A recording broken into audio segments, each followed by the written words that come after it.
15 Most Disturbing Crimes Committed by Children, Part 2.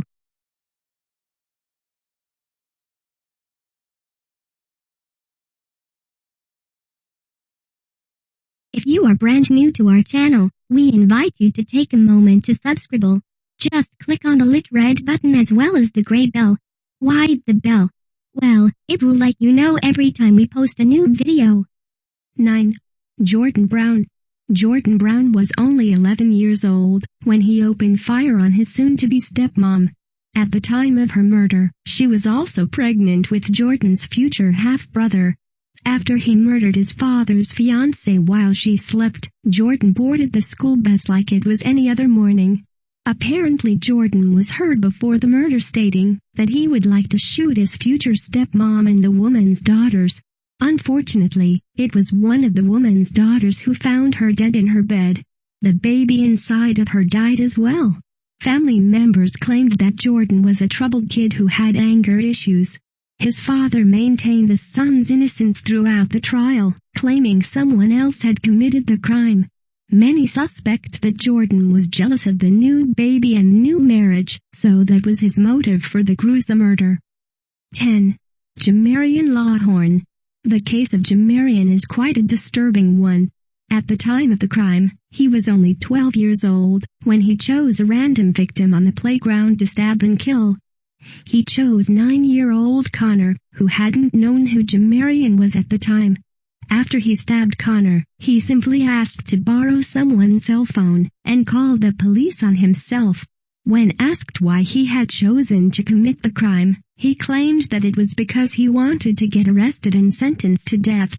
He simply no longer wanted to live anymore. It was discovered that he was subject to a lot of physical and mental abuse from his mother and stepfather, and that he had often talked about wanting to die. He will now sit behind bars in a juvenile center and be put up again for trial when he turns 18. 11. Christopher Pittman. Christopher Pittman was a young 12-year-old boy who was convicted of murdering his grandparents while they slept. The matter of the case was what made it very disturbing. Christopher was a troubled child who had issues with anger and depression. After he made an attempt to run away, he was put on antidepressants to help with his behavior. After having an argument at school and later with his grandparents, Christopher murdered his grandmother and grandfather while they slept. He then took the gun, his dog, some cash, and set the house on fire with a candle. He claimed that a large man kidnapped him, but later confessed to what he actually did. Christopher's defense claimed that the use of the antidepressant Zoloft made him commit his crimes. He was still convicted of murder and sentenced to 25 years in prison. 12. Sara Madrid shot by her 12-year-old son. We've all had times when our parents told us what to do, and it made us mad. No one likes doing the dishes or cleaning their rooms, but they still have to when mom asks. Well, one child thought he had the ultimate way out of doing chores, shooting his mom. The boy was taught how to use the gun by his mother's boyfriend in case of any emergencies. Instead, he used it against her, because he did not feel like doing the chores she asked him to do.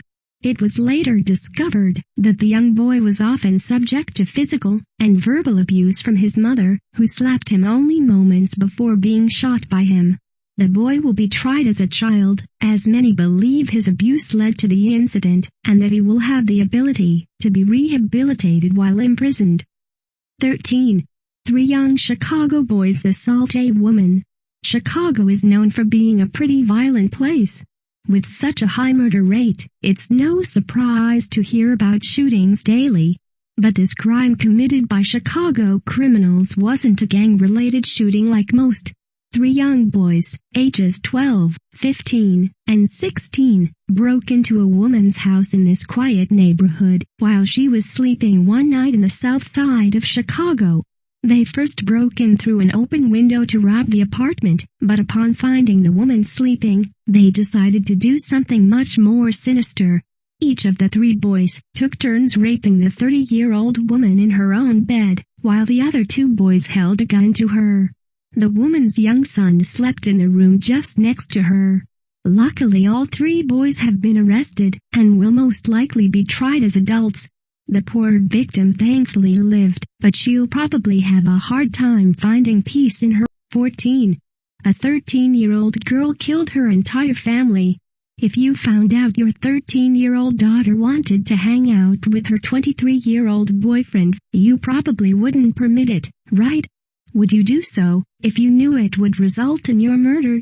Unfortunately, this was the case for the family of a young girl from Alberta. The girl had had an ongoing relationship with the older man. Obviously, because of their age difference, many problems occurred.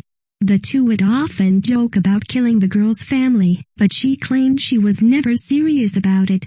One night it became a reality, when the man came over to the young girl's house. He then killed her mother and father, and urged the young girl to stab her little brother. She did so, but was unable to finish the job, so he finished him off. The girl wasn't tried as an adult, as she didn't actually commit any murders. Aiding was enough to still have her sentenced to prison until she reached 18, with years of supervision after. 15. Lionel Tate. In the above picture, Lionel is much older than he was at the time of the crime. Lionel Tate is believed to be one of the youngest boys ever sentenced to life in prison without yet parole for the brutal murder of a 6-year-old girl. A young girl, Tiffany, was found dead in the home of Lionel Tate after his mother agreed to babysit the girl. At first, no one was sure why the child had been found not breathing in their home, but 2 days later, an autopsy proved that there might be a sinister reason for her death. The results showed that the young girl suffered fractures to her skull as well as a ton of internal bruising. Lionel claimed that he had only been wrestling playfully with Tiffany, but the jury didn't buy it. After being convicted of life in prison, he was eventually granted a new trial and given short terms of house arrest and probation.